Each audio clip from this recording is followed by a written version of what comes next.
toujours un point particulier, donc au moins qu'on puisse avoir une vision un peu plus globale. On aura comme ça l'air un peu moins ignare par rapport aux enfants, ou bien ce sera l'occasion justement pour pouvoir interroger les enfants, chacun choisit l'utilité de la chose. En tout cas, je débute donc par ça et ensuite on prendra un point particulier, donc c'est le corbeau et le renard. Aucun rapport avec le Yahrzeit de Jean de La Fontaine, avec l'année de la mort de... Je ne sais même pas si c'est l'année ni ni le jour, ouais. Mais en fait c'était l'idée, vous allez comprendre pourquoi je parle du corbeau et du renard. Alors, résumant 7 points, pourquoi 7 points les rabbins ont toujours des raisons pour expliquer les nombres, le 7, le 8, le 9, le 3, ouais. Alors je ne vais pas vous la faire à la façon rabbinat, je vous dis juste qu'en fait il y a 7 montées dans une paracha. On fait en général monter 7 personnes, sauf s'il y a des finances de la choule qui sont un petit peu en berne. Donc là on fait ce qu'on appelle des motifs, c'est une technique rabbinique qui a été utilisée. Il y a beaucoup de mariages. Ouais, ça c'est vrai, ouais. Ça c'est une vraie raison, mais des fois c'est des fausses raisons, ouais. Voilà, pour contenter tout le monde, donc on peut se retrouver avec 25 montées. Ne dites pas qu'en fait je me suis trompé. Ouais, en fait il y a 25 montées, non, il y a 7 montées. C'est bien souvent. Comment? J'ai fait plusieurs groupes à la base, j'ose imaginer, c'est tout. Ok, donc, alors, la paracha s'ouvre avec un constat terrible, tragique. Il y a 10 générations qui séparent l'histoire de Adam, enfin Adam, la naissance de Adam, de l'épopée de Noach. Et a priori, Hachem a créé un homme pour relever le défi de créer une machine complexe qui abrite à la fois une structure charnelle, le corps, et une structure spirituelle, l'âme. Et normalement, l'âme devrait prendre le dessus et dompter le corps. Et ça fait depuis le début, donc dès qu'ils sont nés, Adam et Chava, Ikra, qui prennent le fruit. Et puis ces 10 générations, où on s'attend peut-être à voir l'émergence de quelqu'un qui va sauver le monde, et en fin de compte, non. 10 générations de de Adam à Noach, et le constat est édifiant, les personnes sont ra'im vechata'im. Ils fautent. Ouais, ils fautent. Et d'ailleurs, il y aura aussi 10 générations qui vont séparer Noach de Abraham, et Anches d'hommes ra'im vechata'im, ils sont aussi faux et enfin, ils ont fauté, on s'attend aussi à la même punition que le déluge. Évidemment, il n'y aura pas de punition du déluge. Mais en tout cas, pour l'instant, on est dans quelque chose d'assez tragique. Hachem attend l'émergence d'un grand homme, et finalement, au bout de 10 générations, Noach, c'est la cata. Et donc, il va falloir amener l'apocalypse dans le monde, le déluge dans le monde. Maintenant, quel est l'essentiel de ce qui se passe à cette époque? Dit le texte de la Torah, donc c'est la Torah qui dit, c'est pas un midrash, il pénait à Hamas. Le problème dans le monde du déluge, c'est le Hamas. Les gens pratiquaient le Hamas, alors je ne sais pas si c'est une inspiration directe ou pas. Déjà à l'époque, voilà. En tout cas, le Hamas, c'est quoi? Et c'est intéressant. C'est le vol avec effraction, c'est la violence. Et ça, c'est intéressant. C'est quoi le vol avec effraction? Ça veut dire je ne respecte pas ta frontière. J'ai mis un portable ici, je décide que c'est le mien. Et si t'es pas content, je te mets 2 claques. Ouais, donc je nie la frontière des individus. Et ce qu'ont fait le Hamas d'ailleurs, ils ont nié la frontière géographique, ils ont nié la frontière physique, ils ont nié la frontière temporelle. Ils sont venus attaquer un jour de Simchat Torah. Ouais, donc en fait, on a le même esprit. Je ne sais pas s'il s'inspire, mais en tout cas, c'est le même esprit. Donc ce monde ne peut pas continuer, le Hamas, cette guerre de tous contre tous, dans un non-respect de l'autre. Ça va continuer. Hachem décide d'envoyer un apocalypse et il demande, il enjoint à Noach de construire une arche.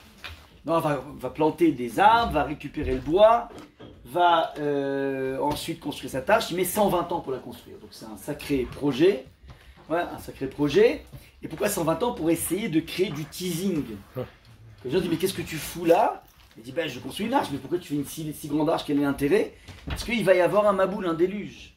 Donc il pensait peut-être que ça allait intriguer les individus, et donc par cela, certains feront tchouva. Et malheureusement, au bout du compte, personne ne fait tchouva, ouais, et il n'y aura dans cette arche que 8 personnes. 8 personnes, c'est Noach et son épouse, elle s'appelle comment? Nahama, bravo. Ensuite, on aura, troisième, c'est les 3 fils, Shem, Ham et Yefet, et les 3 brus, que sont les femmes, dont je ne connais pas le nom, de Shem, Ham et Yefet. En général, on connaît très rarement les noms des femmes. Cette année, mon fils m'a demandé, mais comment elle s'appelle la femme de Terah? J'ai dit, il ne sait pas. Ouais, après, j'ai trouvé, mais pas, c'est des trucs qu'on ne sait pas. La mère d'Abraham. La d'Abraham, je sais. La mère d'Abraham. La mère d'Abraham, ouais. Bah, c'est ça, c'est la femme de terre. Oui, mais comment elle s'appelle? Ah, Comment? Exactement. Bravo, Khazak. Mais bon, voilà, il faut. C'est tirer les fagots. On n'en parle pas beaucoup. Bref. Il l'avait aussi. Ah, il avait, bravo. Bon, il y a que les On a connaisseurs. deux ex-aequo au final. Qu'est-ce que je vais vous apprendre? Qu'est-ce que je peux vous apprendre? Ok, donc ça c'est corruption d'humanité, c'est le Hamas. Construction de l'âge, deuxième point. Troisième point, Hachem va abattre un déluge de 40 jours et de 40 nuits. C'est pas que l'eau que nous connaissons actuellement, c'est pas que ça, c'est une pluie de soufre qui va avoir pour conséquence, va Imar et Ayekoum, il va effacer toute forme d'existence. Donc tout va être passé au Karcher, si vous voulez, à part un endroit géographique, c'est où? Israël. Israël n'a pas été frappé par le déluge. Est-ce que les habitants d'Israël, de Canaan, ont survécu? Je ne pense pas, par cela dit. Parce que les seuls habitants qui restent, c'est les 8 personnes. Le berceau de l'humanité va rejaillir à partir de Noach. Ouais. Donc ça c'est partout. La Gemara dans Choulin, page 113, dit que Israël a échappé au déluge. Comment? Il a passé après. Stop Israël. Gemara dans Choulin, page 113. Ouais. 113 je crois, que tu l'image. Bon. Maintenant, ça c'est l'état du monde qui va donc subir 40 jours, 40 nuits de pluie terribles, diluviennes, et qui mettront 6 mois avant de décanter. Ouais. Quatrième point, c'est le moment où Noah va enfin sortir de l'arche, et c'est ce point qu'on va analyser ensemble. Ouais. Dans quelles conditions, selon quels paramètres Noah va décider de sortir de l'arche. Le cinquième point, c'est qu'Hachem va promettre à Noah que le monde ne subira plus ce cataclysme. Il y aura peut-être des cataclysmes locaux, style Sodome et Gomorrhe, les 5 villes de l'époque d'Abraham qui vont être complètement rasées, mais jamais le monde ne subira un tel apocalypse. Cinquième point. Sixième point, Noah sort de l'arche et va planter une vigne, va en tirer du vin, il va s'enivrer, et là c'est important à préciser, je fais une petite parenthèse, devant l'enivrement du papa qui était complètement bourré, il va y avoir 3 attitudes différentes des 3 fils. Le premier s'appelle Cham, en hébreu Cham veut dire chaleur. Alors Cham c'est Hosh, dans le sens dépravé du terme. Alors Cham veut dire la chaleur, ça veut dire que c'est une personne qui a des soucis avec son monde pulsionnel. On a tous des soucis, mais lui il en a un peu plus que d'autres. Il a un potentiel beaucoup plus fort au niveau, je sais pas comment on appelle ça, c'est quoi comment ça s'appelle, de testostérone, ouais, de testostérone, ouais. Alors maintenant, vous voyez ce sur quoi ça débouche.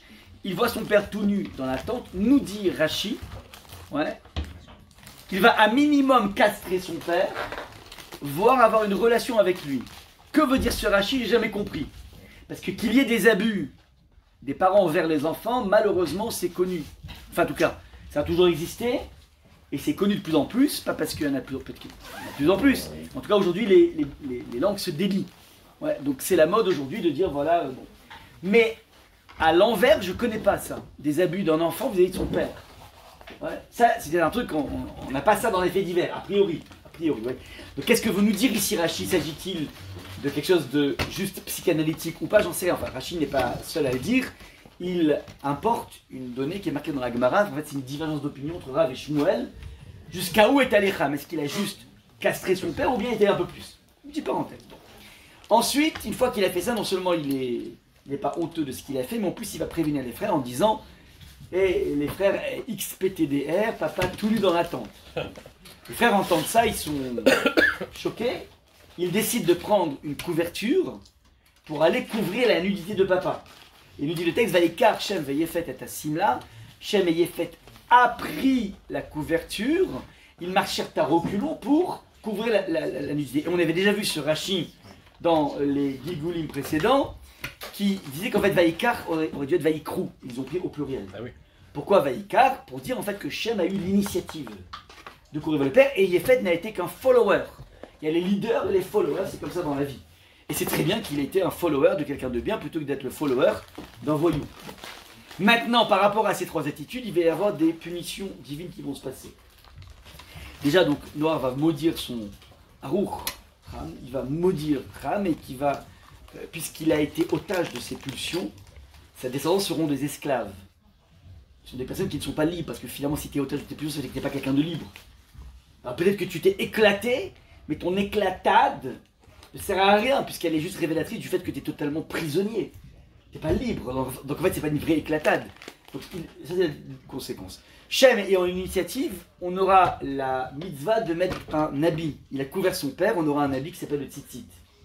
Et Yéfet, qui n'a fait qu'accompagner, n'aura pas le tzitzit comme mitzvah, mais aura la chance d'avoir une sépulture en Israël. Gog, le descendant direct, la fameuse guerre de Gog et Magog, le descendant direct de Yéfet, lui aura une descendance, donc Gog aura la possibilité d'être enterré en Israël, c'est une couverture éternelle qu'il aura. Ça, c'est donc ce qui se passe au niveau des trois. Maintenant, ce qui est très important de faire remarquer, c'est que les noms juifs sont bizarres. L'un s'appelle Sho. Bon, je ne connais pas des personnes qui ont appelé leur fils Sho.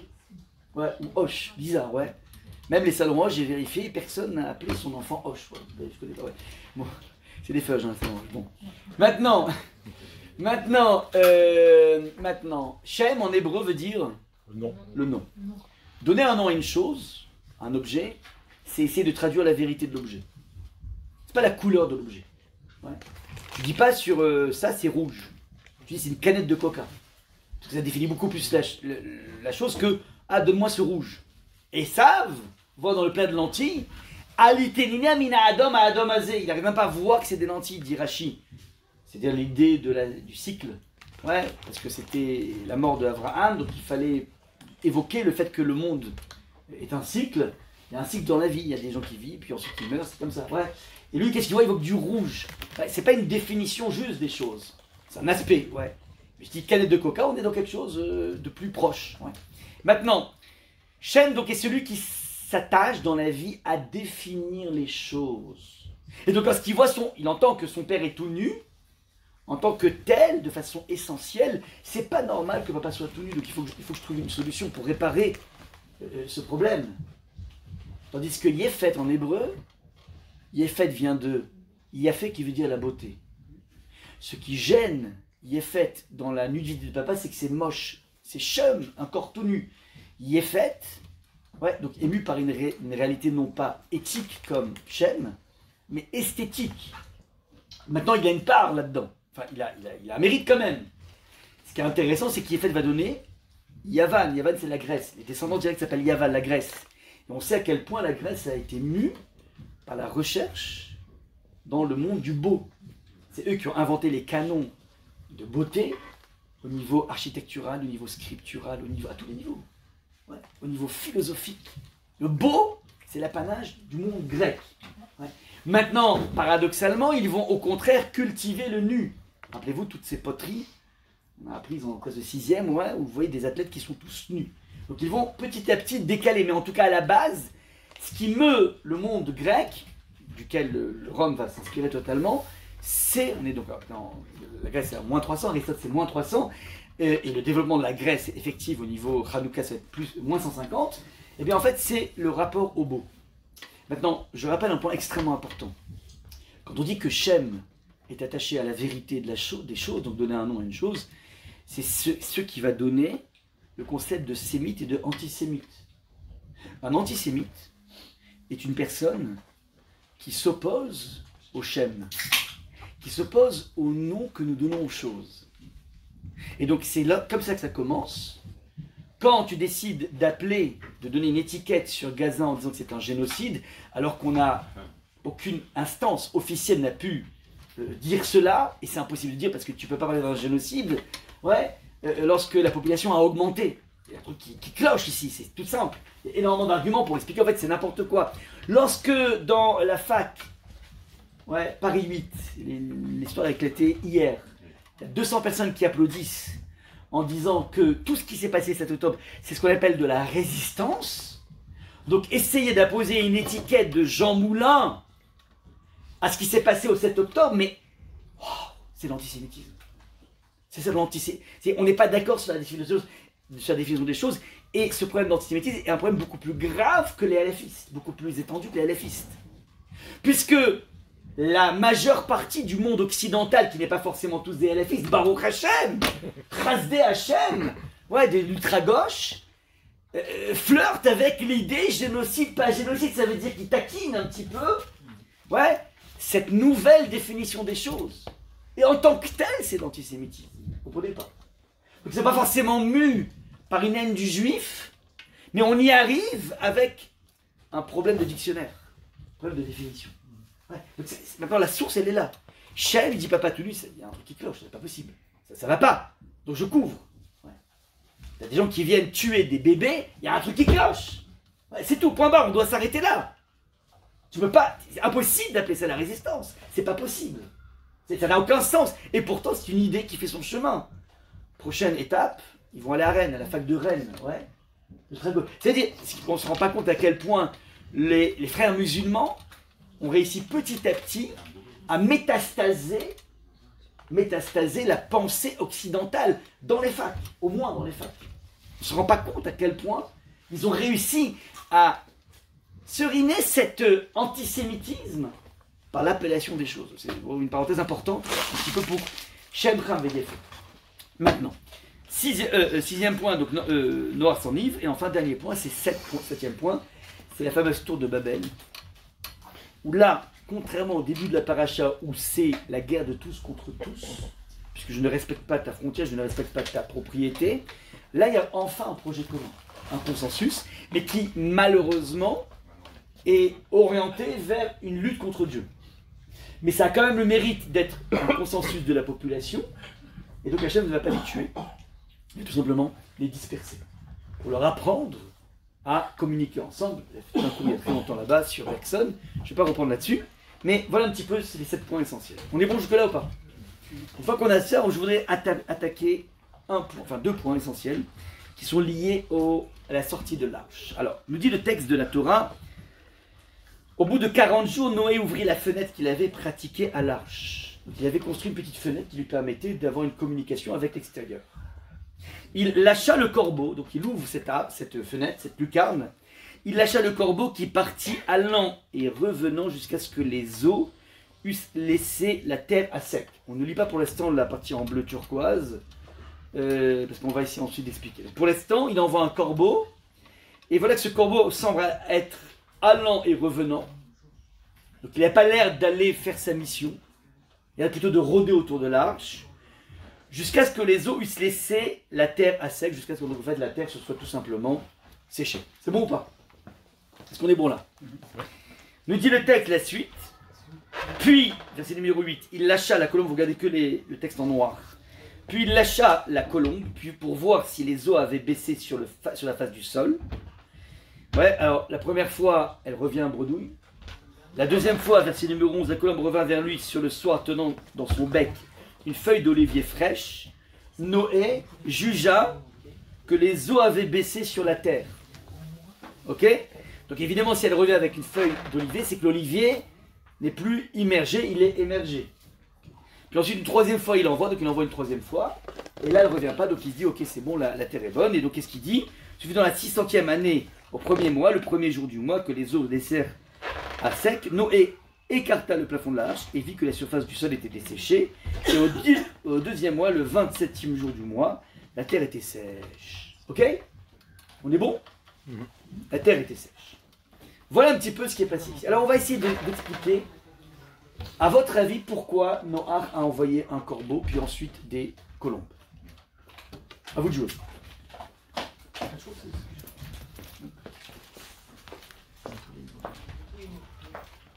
Pourquoi, à votre avis, il envoie un corbeau? C'est quoi l'intérêt d'envoyer un corbeau, puis ensuite une colombe? Le corbeau est peut-être capable de se défendre plus qu'une colombe, il est plus agressif, plus... C'est charognard. Défendre contre qui? Il n'y a personne. Comme il sait, Il n'y a plus rien. Il n'y a plus rien. Il n'y a plus rien. Mais il sait pas. Mais tout a été... Non, tout a été immergé. C'est un charognard. Il pose l'arche sur le Ararat, sur l'Everest, tout est immergé. Mais il envoie pourquoi? Pour lutter. C'est quoi le but de l'envoi du corbeau, Rabotaille? Qui va revenir. Ramener la nourriture, mais ils ont tout ce qu'il faut là-dedans, vous inquiétez pas. Comment? corbeau, s'il revient. c'est le renard, c'est sûr, mais- Ok, alors je prends à l'envers. Pourquoi il envoie la colombe? La colombe, c'est la paix, je sais pas. Non mais c'est marqué dans le texte. Ouais, ramène une branche d'olivier. Pour voir si l'eau s'est estompée, oui ou pas? Le corbeau, pareil. Bah, mais c'est pas marqué. Le corbeau, il n'y a pas marqué, regardez bien dans le texte. Il a envoyé, verset numéro 8, il a envoyé la colombe pour voir si les eaux avaient baissé. Mais ça, c'est pas marqué dans le corbeau. Il lâcha le corbeau qui est parti, allant et revenant. Il n'y a pas marqué qu'il avait une mission, va vérifier quel est l'état de l'eau. Ok. Donc déjà, on peut pas dire que le corbeau a la même fonction que... Alors, peut-être que le corbeau, il se foutait, entre guillemets, ça veut dire qu'il pouvait, s'il allait et qu'il ne revenait pas, parce que il allait se noyer, ou qu'il allait... C'était peut-être à ses yeux moins grave. Alors, il veut se débarrasser des tocards. Mais non, parce qu'en fait, si Hachem... Mais si Hachem lui a dit de faire rentrer à la fois les animaux tahor, purs, et les impurs, c'est qu'on a aussi besoin des animaux impurs. Les cochons, on en a besoin. Ouais, c'est pas... Désolé, ouais, on en a besoin. Donc, il ne peut pas s'en débarrasser comme ça. Bon. Alors, regardez, c'est un peu délicat. Je vais aller en difficulté croissante. Dire que le corbeau aurait été envoyé pour pouvoir vérifier l'état de l'eau, c'est impossible. D'abord, un, c'est pas marqué. Deux, la nature du corbeau est un animal qui est extrêmement arzari, c'est-à-dire cruel. On a lu ce matin dans les Télim du Psuké des Imra, Noten lechem lechol basar, les bnei orvim, Hachem yikraou. Hachem il donne lechem lechol be'ema. Il donne du pain à toutes les bêtes, et spécifiquement les bnei orvim, aux enfants des corbeaux qui appellent Dieu. De quoi parle-t-on ici? Sachez qu'en fait que le corbeau, je n'ai pas vérifié sur ChatGPT, désolé, mais en tout cas d'après la tradition, le corbeau est tellement cruel que quand la maman met au monde son enfant, elle ne s'en occupe pas. Les plans nids avec la maman, qui est la colombe qui vient abreuver les petits oisillons, ça c'est un truc tout sauf les corbeaux. C'est un charognard, c'est un profiteur, il ne s'occupe même pas de ses enfants, et regardez comment c'est magnifique, Akash Baruch Hu, il a prévu ça. Il y a encore une espèce de corbeau, ouais, il y en a plein actuellement à Paris, et bien en fait, il a prévu en fait de s'occuper lui-même, Hachem, des bnei orv. Donc les corbeaux se nourrissent directement par eux. Ils s'arrangent pour que dans leur périphérie, un truc, dans l'écosystème incroyable, qui fait qu'en fait les corbeaux ne meurent pas, quoi. Ils devraient crever. Ouais, à part Mowgli, personne ne peut résister au fait qu'il est abandonné par ses parents, quoi, un nourrisson. Ouais, il n'y a que Mowgli qui s'en sort, ouais. Mais ça c'est Rudyard Kipling, donc on peut pas, ouais. Donc, regardez, première des choses, donc c'est évident que s'il avait envoyé le corbeau pour voir si l'eau s'est desséchée, et un peu comme la colombe, s'il revient pas, ça veut dire qu'il a trouvé où vivre. Alors c'est sûr que c'est pas un bon test. Pourquoi? Parce que oui, effectivement, la colombe a une nature d'indépendance. Donc il est évident que si demain, elle peut éviter de vivre au crochet de la princesse, même si elle va devoir manger quelque chose d'amer comme l'olive, c'est ça le symbole de l'olive, elle préférera son indépendance plutôt que vivre au crochet. Mais le corbeau, c'est l'inverse. C'est un profiteur, donc en fait, lui, il préférera vivre au crochet de la princesse. Et donc, d'aucune façon, en envoyant le corbeau, il y a une chance qu'il ne vienne pas. Ah, s'il ne vient pas, ça veut dire qu'il a trouvé il a trouvé à se débrouiller. Non, il ne se débrouillera jamais tout seul. Il préfère gratter. Donc, première des choses, l'envoi du corbeau ne peut pas être dû pour la même mission que la colombe. Vous me suivez pour l'instant ou pas? Bon. Je continue. Regardez maintenant dans Rachi. Il avait l'air hésitant, le corbeau, allant et revenant. Ouais. Le corbeau ne cessait de tournoyer autour de l'arche, dit Rachi, et n'accomplissait pas sa mission. Ça veut dire implicitement, même si c'est pas dit dans le texte, peut-être que Noach, en tout cas, l'a envoyé pour quelque chose. On va expliquer pourquoi. Parce qu'il suspectait. Alors pourquoi?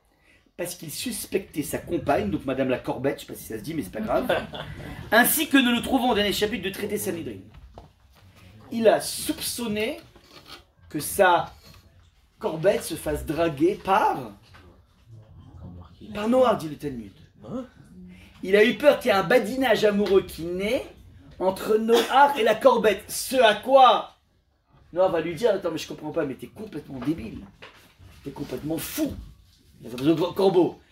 Il dit, si déjà ma propre femme, ma propre épouse, qui m'est permise, pendant toute la durée de l'arche, je me la suis interdite, comme c'est marqué au début du texte, ils sont rentrés les hommes d'un côté, les femmes de l'autre. Ouais. Pourquoi? Parce qu'en fait, on ne peut pas envisager une jouissance dans le monde de l'intime alors que le monde est en cataclysme, est en apocalypse. C'est pas possible, c'est pas entendable. Ouais. Donc, il a, pendant toute la durée de l'arche, ils se sont séparés. Et ce n'est qu'au sortir de l'arche que Hachem leur dit, sortez, regardez le verset numéro 16, tout en bas de la page, sors de l'arche, toi et ta femme, et tes fils et leurs femmes avec toi. Ça veut dire, on réunit les couples. Mais avant, il s'est sorti, toi et tes fils, il est rentré, pardon, toi et tes fils, et ta femme et l'hébreu. Ouais, donc Rachid, c'était juste pour expliquer, indiquer qu'il n'y aurait pas d'intimité. Maintenant, ils peuvent enfin retrouver l'intimité. Donc, dit Noir, si déjà ma propre femme qui m'est permise, je me la suis interdite, de façon morale, celle qui m'est interdite, une corbette, ouais, c'est évident, je ne vais pas la permettre, c'est complètement fou. Donc, il y a un truc complètement bizarre qui est paracheté ici par Rachid, par rapport à une histoire de mœurs complètement incroyable. Les animaux, ils étaient ensemble, hein, les mâles et les femelles. Alors, justement, on va voir que eux-mêmes ont été inspirés par Noir et ils ont pas copulé pendant toute la période. Au même titre qu'avant l'arche, avant l'arche, puisque tout le monde est rentré dans cette dépravation terrible de l'époque du déluge, alors là, effectivement, dit Rachid, Ishrit Kol Bassar, toutes les chairs se sont corrompues, c'est-à-dire qu'en fait, les chiens allaient avec les chats. Ouais, donc il y a une sorte de perturbation au niveau même des animaux, parce qu'en fait, par inspiration des hommes. Mais quand les hommes se tiennent bien, ben les animaux poussent droit, c'est-à-dire qu'il n'y aura pas un zèbre avec une autruche. Zèbre avec zèbre et autruche avec une autruche. Ils accouchaient des chiens. Non, mais il n'y avait pas eu d'accouchement, justement. Là-bas, je sais pas. Ben, c'est le principe de la mule, quoi. Enfin, c'est le principe de la mule, hein. Le cheval avec l'âne, je crois que ça fait une mule, un truc comme ça. Ouais, donc, ça, ok, je connais pas très bien le. Je vais demander un. Ok, alors maintenant, regardez. Donc, très bizarre. On comprend pas pourquoi il envoie le corbeau. C'est extrêmement bizarre pourquoi le corbeau il résiste. Et regardez un petit peu ce que parachoute ensuite Rachid. Le texte nous dit Adiebochet Amaim, jusqu'à la sécheresse de l'eau. Ouais. Alors, dit Rachid, jusqu'à ce que les eaux eussent séché de dessus la terre, le sens littéral est simple. Ça veut dire, bah voilà, il attendait comme ça, il rôdait, jusqu'à ce que finalement il n'y ait plus d'eau. Mais Rachid parachoute ici un midrash, explique comme suit. Le corbeau allait, revenait dans le monde, c'est pas autour de l'arche, mais dans le monde, donc il va avoir une histoire, ce corbeau, comme ayant été mis en réserve pour une autre mission, lors d'un autre assèchement des eaux, à l'époque du prophète Eliaou, ainsi qu'il est écrit, les corbeaux lui apportaient du pain et de la viande. Donc ce corbeau, il va attendre son entrée en scène, donc il est derrière le rideau, puis d'un coup il va retrouver, après Noir, il va retourner, il va avoir une nouvelle mission, qui va être d'apporter à Eliaou, le prophète Eliaou, qui s'est réfugié dans un désert parce qu'il en avait marre de l'attitude du peuple juif, et donc tellement marre qu'il a dit, bah tant pis, vous allez avoir la famine, ils ont eu la famine.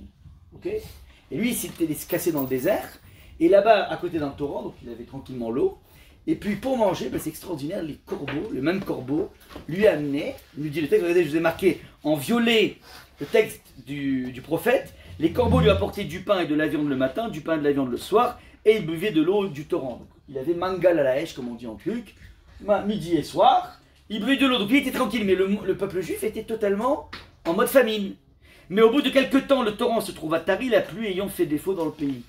Et d'un coup, le pauvre, c'est plus si simple que ça, puisqu'il n'y a plus d'eau. Donc lui aussi, il va subir un peu la disette. Ouais. Ça, c'est... Donc, le texte dit, quand tu vois qu'il était Yatso Vachouf, il sort, il revient, ça veut dire que tu vas le retrouver 1500 ans après ce corbeau. Je ne sais pas comment il a réussi à vivre, peut-être son arrière-petit-fils, j'en sais rien. Mais en tout cas, tu vas le recevoir. À quel moment? Au moment où Eliaou s'était vénère contre le peuple juif, les a accusés, les a quelque part presque maudits, et une famille va s'abattre, qui pour l'instant ne le touche pas, mais qui va finir par le toucher. Et à ce moment-là, il est quelque part abreuvé, enfin en tout cas, il est pris en charge par les corbeaux. De quoi parle Rachid? C'est un truc de fou. C'est un truc de fou. Il fait une référence à une mission. Alors qu'on dit Et bravo. Et c'est une mission cette fois-ci. Bravo. Et nous, on ne connaît toujours pas la mission qui a été donnée. Oui, même là, on dit tournoyer ouais. sans accomplir sa mission. Mais c'est quoi sa mission? On ne sait pas c'est quoi. Voilà, exactement. C'est l'énigme. Maintenant, juste, par rapport à cette idée de Eliaou Hanavi, ouais, vous connaissez Eliaou Hanavi, c'est le prophète Eliaou. Vous savez, le Kos, le 5e Kos de Pessah, c'est Eliaou Hanavi. Et vous savez pourquoi et pas Avraham Avinu, pourquoi il n'y a pas de Kos d'Avraham Avinu? En fait, c'est un Kos pour dire à Eliaou, il avait dit, les Juifs, j'en peux plus, ils ne respectent pas les mitzvot. Alors en fait, on a mis en place un kos pour montrer à Eliaou, mais regarde le nombre de juifs de Kippour qui mangent de la matzah. C'est pour contredire Eliaou. Eliaou, il en avait marre du peuple juif. Vas-y, fauteur. Donc nous, on met en fait un verre de truc à Pessah. On dit, mais regarde, ils sont tous ici attablés, ouais. Même les Toka, même Giorgio, le fils Moti, qui est venu, ouais. Bon, ça c'est... Et on dit aussi qui c'est Eliaou pour les Brites. C'est un démenti à Eliaou qui est venu parler contre les Juifs. Eh ben, tu sais quoi, t'es puni, à chaque Brite, tu devras être là. Le qui c'est Eliaou est dû à ça. Vous savez, le qui c'est, ouais. Parce qu'il est présent, parce qu'il est obligé d'être là pour, finalement, quelque part, avoir un démenti de ce qu'il pensait sur le peuple juif. Ouais. Ça, c'est donc Eliaou. Maintenant, regardez comment c'est magnifique dans le texte, ceux qui ont un petit peu le sens des mots, enfin de la Shana Kodesh. Le texte, dans le verset numéro 7, dit Ad Yeboshet Amaim, jusqu'à la sécheresse de l'eau. Et Yeboshet est écrit chasser, c'est-à-dire qu'il manque une lettre. On aurait dû avoir le Yeboshet avec un vav. Oui, vous êtes d'accord ou pas? Ouais, ça, il est aussi, dans le Sefer Torah, il est écrit chasser. Il manque une lettre. Et vous savez pourquoi disent les maîtres? Un truc extraordinaire. Parce que quand tu prends le terme Yeboshet, tu le lis à l'envers, ça fait quoi? Tashbi. Vas-y. Tashbi. Tishbi. Eliaou Hanavi, Eliaou à Tishbi. C'est une allusion au fait que ce corbeau va servir pour Eliaou. Vous comprenez ou pas? Ah, c'est recherché, bah oui, évidemment. Bah oui. Faut que je vous apprenne quelque chose, quoi. Il connaît tout déjà. Donc, il faut que je sorte quelque chose, ouais. Je suis obligé, ouais. Non, mais il connaît bien le Tijbi.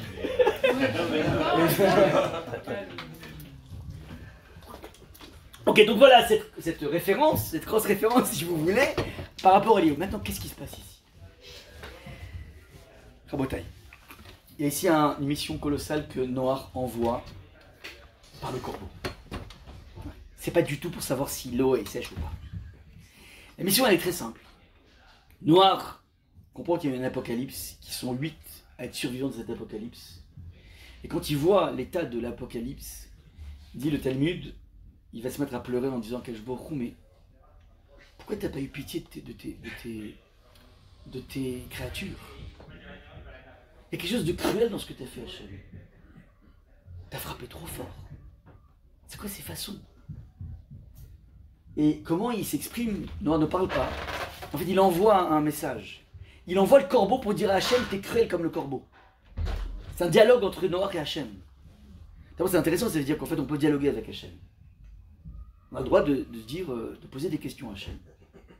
Et donc, il lui envoie le corbeau pour lui dire, mais il y a un truc, c'est trop cruel. Tu ne peux pas décimer une humanité entière, il y a un truc qui cloche là-dedans. Voilà. Allez-y.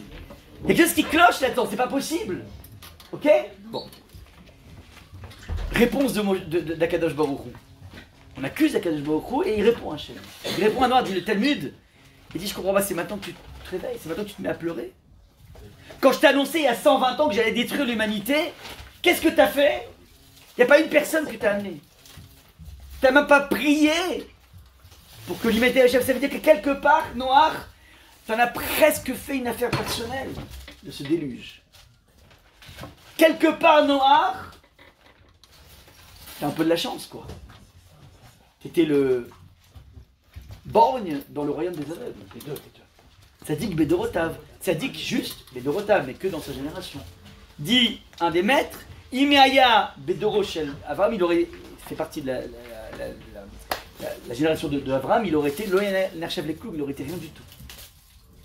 Donc, il y a ici un truc extraordinaire.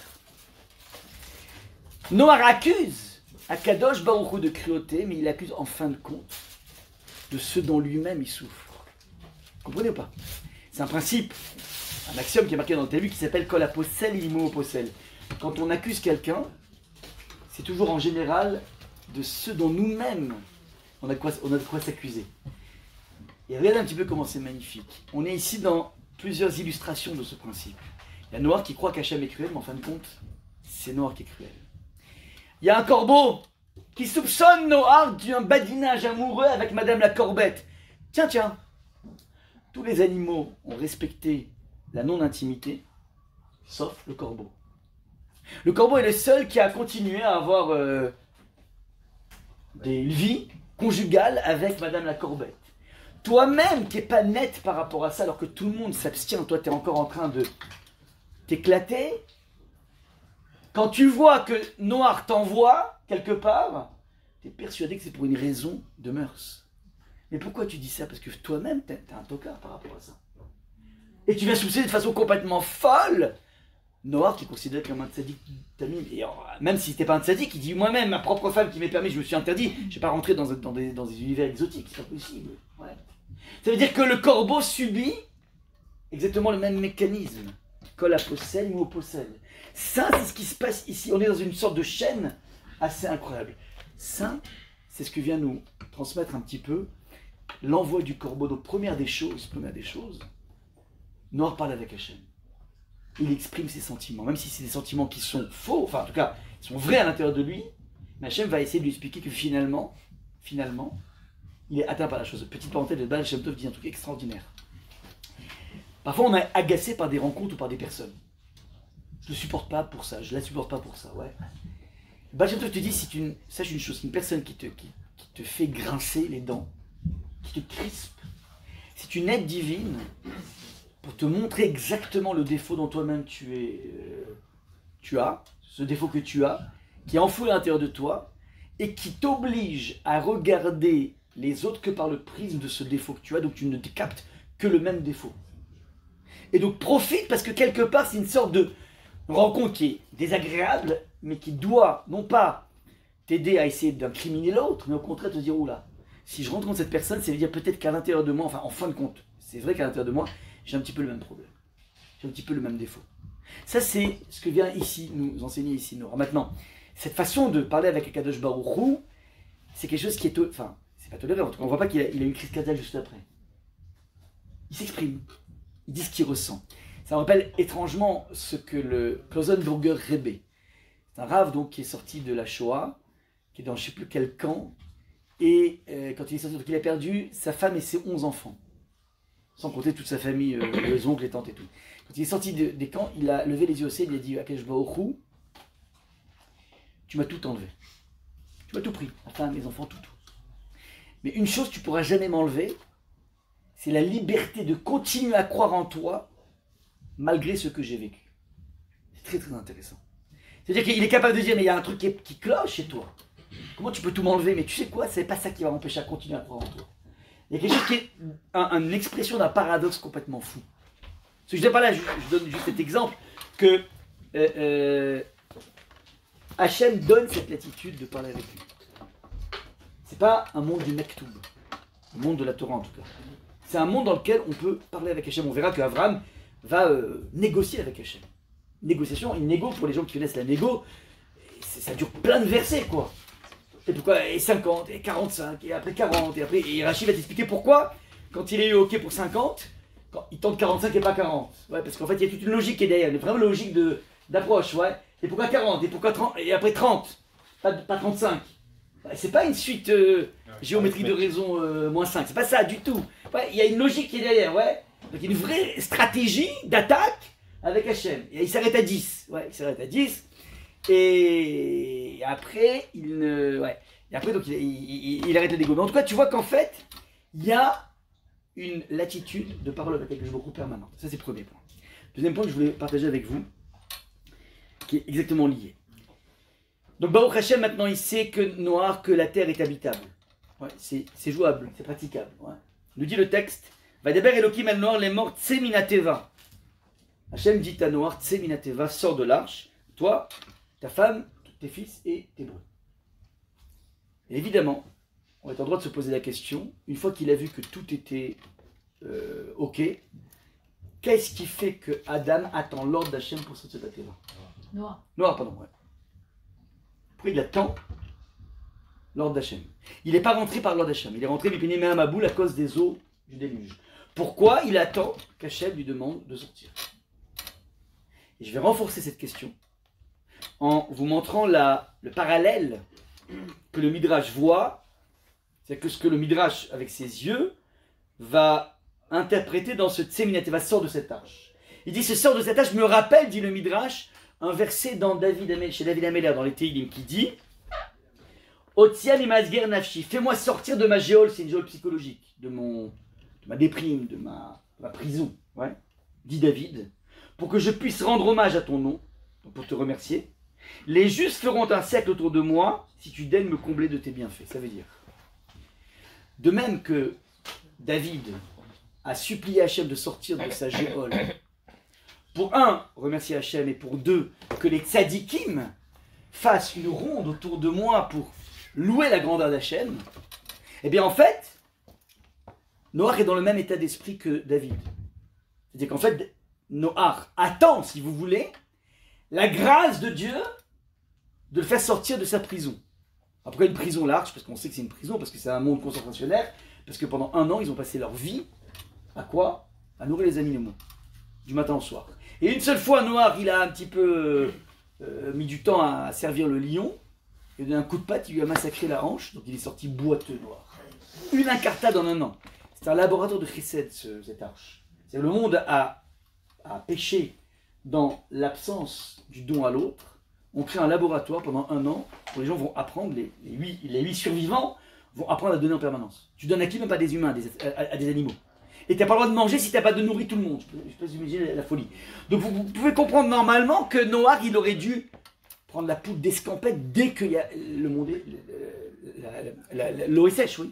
Est-ce qu'on peut supposer que Noach était, on va dire, le capitaine de l'arche, qu'il est peut-être rentré le dernier dans l'arche, et que, quelque part, il a le regret de se dire, finalement, j'y ai fait rentrer ma famille, j'ai pas attendu peut-être que d'autres hommes se manifestent pour monter dans l'arche, et finalement, je suis monté dans l'arche de ma propre initiative, sans attendre que Dieu me dise, vas-y, c'est bon, là, maintenant, plus personne ne viendra, et vas-y. Oui, mais et tu rentres. Et du coup, la symétrie du voyage, il a regretté, il s'est dit mince, il aurait peut-être dû attendre que... Mais là, s'il attend, il n'y aura rien qui va se passer. Donc la raison n'est pas là. C'est juste une symétrie mathématique. Ouais, donc c'est délicat. Alors regardez. Normalement, tu te dis, tu vis dans un monde concentrationnaire, tu as l'occasion de partir, tu pars tout de suite. Pourquoi t'attends? Réponse. Réponse à partir de ce que venait de dire le Midrash. Le Midrash te dit que finalement, si Hachem ne sort pas David de sa géole, David ne peut pas sortir. Ça veut dire qu'on va dire que Noach ne peut pas sortir. Il n'arrive pas à sortir. Tous les signes sont là, mais il n'arrive pas. Vous savez pourquoi? Parce qu'en fait, Noach, il a ce qu'on appelle le syndrome du survivant. C'est-à-dire que, je vous donner un exemple qui va illustrer les choses de façon très belle. En même temps très moche. Vous allez voir tout de suite. La Pologne a été frappée pendant la Shoah à raison de 90% de la population. Il y avait 3 millions de juifs, comme à New York actuel. 3 millions de juifs en Pologne, il y en a plus de 300 000 après la Shoah. La Hollande, c'est pareil. 100 000 juifs, plus de 10 000 après la Shoah. Le même pourcentage, 90% de la population juive. Okay. Il y a une différence entre la Pologne et la Hollande, c'est qu'en fait, tous les Hollandais sont rentrés à la maison, parce que la terre de Hollande n'est pas une terre antisémite, mais la terre de Pologne est une terre historiquement antisémite, et même après la Shoah, il y a eu des pogroms de juifs en 46, en 47. Je suis allé voir moi des pogroms en 47. Donc c'est une terre qui est fondamentalement antisémite. Voilà. Atrocement antisémite. Et donc il n'y a aucun juif polonais qui est revenu monter un kollel à Varsovie. Ouais. Le rabbi l'interdisait. Ah, aussi, ça je sais pas. C'est pas vrai. Je savais pas ça, tu vois, tu m'ajoutes de l'eau à mon boulot. Ah, il n'y a pas, il y a juste pas. Ah ouais. Il y a un resto caché ou deux, parce qu'il y a les gamins qui vont. Les gamins qui s'arrêtent pour. Ah, c'est ça. Bon, mais ça c'est de la. Ouais, d'accord, c'est de la. Bon, ok, vous avez compris. Ouais, il n'y a pas, donc il n'y a pas de. Ça veut dire. Et donc, la différence c'est que les Hollandais, quand ils sont rentrés à la maison, ils rentrent dans leur maison, ils voient la mezouza déchirée. Enlevée, pardon. Ouais. Puis ils arrivent, ils disent, mais mince, mais ici était assis mon oncle. Et mon oncle c'était un tzaddik. Et moi je suis pas un tzaddik. Et pourquoi lui il est mort et moi je suis encore vivant? Et donc il y a 2 questions fondamentales dans la Shoah. Il y a le pourquoi ça, et c'est une question qui est théologique. Pourquoi le mal dans le monde? Et il faut aller chercher dans Yov, il faut chercher dans Leibniz. Ouais, tous les philosophes ont parlé de ça. On a des choses aussi à dire par pourquoi le mal dans le monde. Mais c'est une question théologique qui fait mal mais qui n'empêche pas de vivre. Ok? Par contre, celle qui est, comme moi je m'en sors, et lui non, ça l'empêche de vivre. Vous avez vu qu'il y a eu 50 survivants de la Nova qui sont tous suicidés. Ils sont mus par exactement le même problème que Noach il a. Le même problème. Qui est, mais finalement, c'est quoi ce random? Pourquoi lui, oui, et pas moi? Je comprends pas. C'est-à-dire, pourquoi lui, pourquoi moi je m'en sors? Pourquoi je m'en sors? C'est insoutenable. Et il y a même plein de militaires voilà, qui sont tirés des balles, malheureusement. Parce que c'est juste absurde, complètement fou. Et je n'ai pas de justification à ma vie. J'arrive pas à vivre. Donc Noach, il a des jambes au coton, vous comprenez ou pas le Hachem, il dit, tu sais, il leur donne de sortir. Si j'ai pas l'ordre d'Hachem, je reste là. Vous comprenez ou pas? Ça, c'est ce qui se passe dans... Et ça que veut dire le Midrash. Et si Hachem me dit de sortir, c'est dire qu'il a une grâce incroyable parce qu'il est en train de me dire, tu te poses toi une question noire, peut-être que tu ne mérites pas tellement. Si je te dis de sortir, c'est que oui, tu mérites. Ça veut dire qu'en fait, le message est le suivant. Tant que dans la vie je suis en vie, ça veut dire qu'Hachem m'a dit de vivre. Et donc j'ai une mission. Vous comprenez pas? C'est un message très très très essentiel pour nous même. Tant que tu es en vie, c'est que tu as quelque chose à faire. Et pas simplement gagner du fric pour manger des patates, qui permet de bien travailler, pour gagner du fric, qui permet de manger des patates, qui permet de bien travailler, ouais. Et pour au bout du compte, avoir été un mangeur de patates toute ta vie, ouais. Il y a autre chose que ça, ouais. C'est-à-dire que si tu vis, c'est qu'Hachem te donne, te renouvelle un contrat, c'est que tu as des choses à faire, tu ne peux pas te dédonner par rapport à ça. Les Chassidim disent qu'en fait, le jour de l'anniversaire d'un individu, c'est un jour qui se fête, parce qu'en fait, c'est un jour dans lequel tu dois te dire, lorsque Hachem a décidé que je naisse à telle date précise, ouais, eh bien c'est que Hachem a considéré que le monde ne pourrait plus continuer sans moi. On doit vivre avec cette prise de conscience. J'ai le droit d'avoir une introspection qui me dit, mais finalement, je suis un rigolo, quoi. Et je ne mérite pas, et je vois des gens tellement plus grands que moi, tout ça. Et pourquoi finalement Hachem, ok, tu n'auras pas de réponse pourquoi il te donne, mais il t'a donné ça. Il t'a donné cette vie. Mais une fois qu'il te l'a donné, tu as des choses à faire. Peut-être que toi, tu as une base beaucoup moins noble, beaucoup moins belle que cet oncle qui est parti. Ouais. Mais le combat que tu vas faire par rapport à toi-même, il est fondamental pour le monde. Tu ne connais pas les calculs d'Hachem. Ça, c'est ce que vient de dire ici, si vous voulez, le Midrash. Ouais. Regardez comment il est magnifique le Midrash. Otia Megadashi, il dit, c'est quoi, sors-moi de ma géole, que dit David. En fait, il parlait de Noir, David. Ouais. Il doit être Shemecha pour te remercier la tête Odaya les Shemecha. Parce que si tu me donnes cette occasion incroyable, dit Noir, alors je vais te remercier Hachem.